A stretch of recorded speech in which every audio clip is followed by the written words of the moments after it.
నిన్న అఖిల్ నటిస్తున్న latest movie shooting ప్రారంభోత్సవ వార్తలతో మీడియా హడావుడి చేసిన నేపథ్యం తెలిసిందే. ఈ వార్తలు ఇలా హడావుడి చేస్తుండగానే అఖిల్ మాజీ ప్రియ శ్రియా భోపాల్ పెళ్లికి సంబంధించిన గాసిప్లు ఫిలిం నగర్ లో హడావుడి చేయడం అందరినీ ఆశ్చర్యపరిచింది.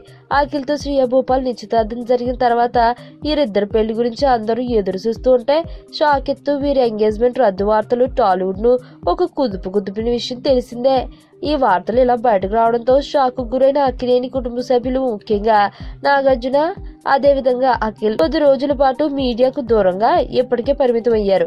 అంటే అఖిల్ పెళ్లి రద్దు వార్తలు వారికి ఎంత షాక్ ఇచ్చాయో అర్థమవుతుంది. ఈ షాక్ నుండి తేరుకున్న అఖిల్ తన రెండో సినిమాను నిన్న మొదలు పెడితే అఖిల్ తో పెళ్లి క్యాన్సిల్ అయిన తర్వాత శ్రియ ఎన్ఆర్ఐతో తన పెళ్లికి గ్రీన్ సిగ్నల్ ఇచ్చినట్లు ఇప్పుడు వార్తలు హడావిడి చేస్తున్నాయి. ఈ మధ్యన శ్రియ తన ఫ్యాషన్ డిజైనింగ్ పనులతో బిజీగా ఉన్న నేపథ్యంలో ఆమె కుటుంబ సభ్యులు చూపించిన ఎన్ఆర్ఐ పెళ్లి సంబంధానికి ఆమె మరో మాట మాట్లాడకుండా ఒప్పుకోవడం జరిగింది అన్న వార్తలు వస్తున్నాయి.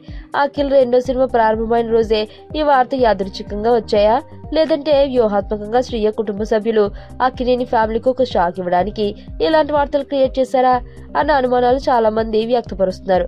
తెలుస్తున్న సమాచారం మేరకు త్వరలోనే అధికారికంగా శ్రియా భూపాల్ పెళ్లి వార్త వినొచ్చనే అభిప్రాయం వ్యక్తమవుతుంది. ఫ్యాషన్ డిజైనర్ గా ఎంతో పేరుగాంచిన శ్రియా భూపాల్ కు ఆలియా భట్, శ్రద్ధా కపూర్ లాంటి వారికి డ్రెస్ డిజైనింగ్ చేసిన పేరుంది.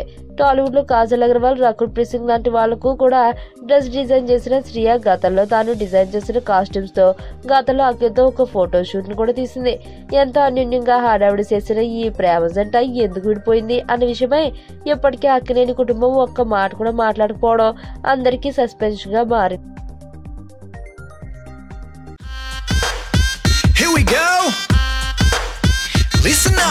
ఇంటి ముంగటున్నది పానీపూరి, రోజు 2 ప్లేట్లు బుక్త నేను ఖాళీ దూరి, ఆడు చనా ప్యాసు తెచ్చి సొంటి పానీలోన ముంచి వెట్టె తిన్నంక అడుగుతా ఖాళీ పూరి. అరే అన్నా, నిన్న నేను సందులోనది